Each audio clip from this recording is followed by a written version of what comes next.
എല്ലാവർക്കും news first മലയാളത്തിന്റെ പുതിയ വീഡിയോയിലേക്ക് സ്വാഗതം. ക്രിക്കറ്റ് ലോകത്തെ ഏറ്റവും പുതിയ വാർത്തകൾ ആദ്യമേ അറിയാൻ ഈ ചാനൽ മറക്കാതെ സബ്സ്ക്രൈബ് ചെയ്യുക.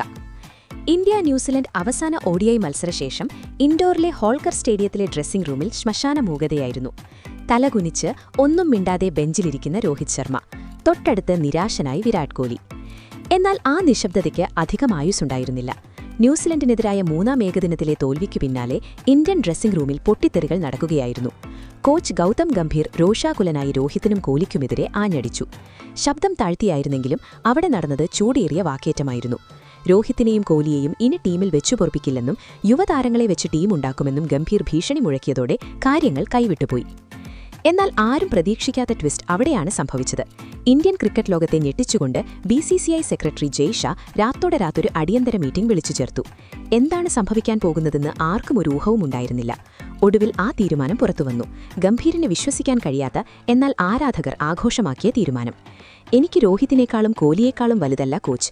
ഇവർ ക്രീസിലുള്ളിടത്തോളം എതിരാളികൾ ഇന്ത്യയെ ഭയക്കും. തോൽവികൾ സ്വാഭാവികമാണ്. അതിന്റെ പേരിൽ ഇതിഹാസങ്ങളെ അപമാനിക്കാൻ കഴിയില്ല എന്ന് ജയ് ഷാ തുറന്നടിച്ചു.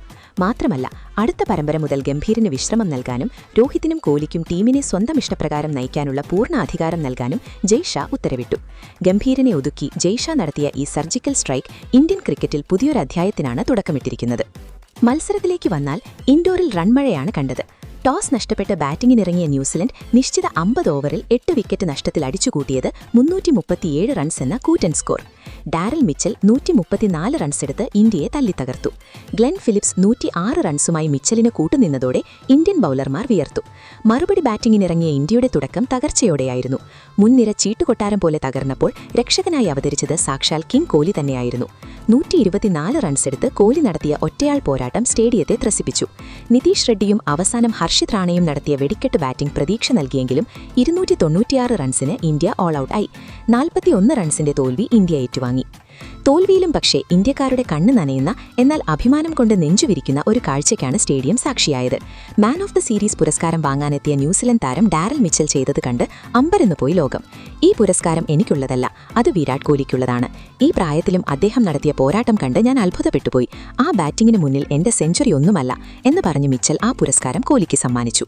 അവിടം കൊണ്ടും തീർന്നില്ല. വിരാട് കോഹ്ലിയുടെ കാലുകളിൽ തൊട്ട് വന്ദിച്ചുകൊണ്ടാണ് മിച്ചൽ തന്റെ ആദരവ് പ്രകടിപ്പിച്ചത്. ഇത് കണ്ട് കോഹ്ലി പോലും വികാരാധീനനായി. സ്പോർട്സ്മാൻ സ്പിരിറ്റിന്റെ ഇതിലും വലിയൊരു ഉദാഹരണം അടുത്ത കാലത്തൊന്നും ക്രിക്കറ്റ് ലോകം കണ്ടിട്ടില്ല. ഇന്ത്യൻ ടീം തോറ്റെങ്കിലും ജയ് ഷായുടെ ധീരമായ തീരുമാനവും ഡാരൽ മിച്ചലിന്റെ ഹൃദയം തൊടുന്ന പ്രവൃത്തിയും ആരാധകർക്ക് വലിയ ആശ്വാസമാണ് നൽകിയത്. ധോണി പറഞ്ഞതുപോലെ കൈപ്പേറിയ തോൽവികൾ പാഠമാണ്. പക്ഷേ ഗംഭീരനെ മാറ്റിയ ജയ് ഷായുടെ തീരുമാനം ശരിയാണോ? മിച്ചലിന്റെ പ്രവൃത്തി നിങ്ങളെ സ്പർശിച്ചോ? നിങ്ങളുടെ അഭിപ്രായങ്ങൾ കമന്റ് ബോക്സിൽ രേഖപ്പെടുത്തൂ. അപ്പോൾ ഇതുപോലത്തെ കൂടുതൽ ക്രിക്കറ്റ് വാർത്തകൾക്കായി ഈ ചാനൽ മറക്കാതെ സബ്സ്ക്രൈബ് ചെയ്യുക.